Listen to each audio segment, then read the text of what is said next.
Assalamualaikum warahmatullahi wabarakatuh. Di sini saya akan menjelaskan tentang kabel UTV, strike, dan cross. Pembahasan kabel strike. Pengertian kabel strike dikutip melalui buku berjudul Media Transmisi Telekomunikasi ditulis oleh Sugeng Purwanto tahun 2020. Kabel strike atau kabel lurus adalah suatu sistem pengkabelan yang mana antar konektor ujung satunya dengan konektor ujung lainnya mempunyai sebuah urutan warna yang sama. Jenis kabel yang memiliki susunan yang sama antara ujung dengan ujung lainnya. Kabel strike biasa digunakan saat menghubungkan perangkat yang berbeda. Kabel strike ini banyak digunakan karena fungsinya yang penting. Berikut contoh urutan warna dari kabel strike. Fungsi utama dari kabel strike adalah menghubungkan dua device yang berbeda.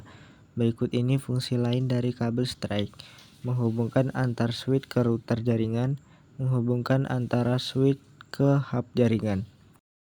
Kegunaan kabel strike. Kabel strike digunakan untuk menghubungkan dua device yang berbeda. Contoh penggunaan kabel strike adalah sebagai berikut: menghubungkan antara komputer dengan switch, menghubungkan komputer dengan LAN pada modem kabel atau DSL. Pembahasan kabel cross. Kabel cross menjadi salah satu kabel universal two-way pair atau UTV yang bisa ditemui pada jaringan LAN. Fungsi kabel cross ini ialah sebagai penghubung perangkat komputer dan penghubung antar jaringan. Dengan bantuan kabel cross, jaringan tersebut dapat terbentuk dan terhubung ke perangkat jaringan yang lain. Dalam praktiknya, kabel cross ini memiliki fungsi dan susunan tersendiri supaya dapat digunakan untuk menghubungkan antar jaringan.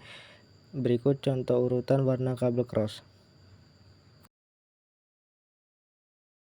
Fungsi kabel cross. Pada dasarnya, fungsi kabel cross adalah penghubung antar dua perangkat jaringan yang sama. Selain itu, crossover juga memungkinkan hub atau switch dapat dihubungkan tanpa memerlukan port normal. Jika ditelusuri lebih dalam, crossover memiliki 8 buah kabel dengan warna dan peran berbeda.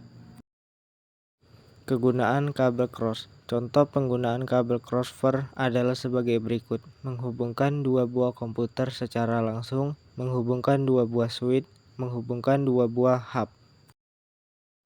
Perbedaan kabel strike dan cross. Selain crossover, salah satu jenis kabel UTV lainnya yaitu kabel strike. Berbeda dengan crossover, kabel strike memiliki cara pemasangan yang sama dari ujung satu ke ujung lainnya. Jika crossover digunakan untuk menghubungkan dua perangkat yang sama, maka kabel strike adalah kebalikannya, yakni sebagai penghubung dua perangkat yang berbeda. Misalnya komputer dengan switch, komputer dengan router, switch dengan hub, dan sebagainya. Demikian pembahasan tentang fungsi, urutan warna, serta kegunaan kabel strike dan cross dari saya. Saya akhiri. Wassalamualaikum warahmatullahi wabarakatuh.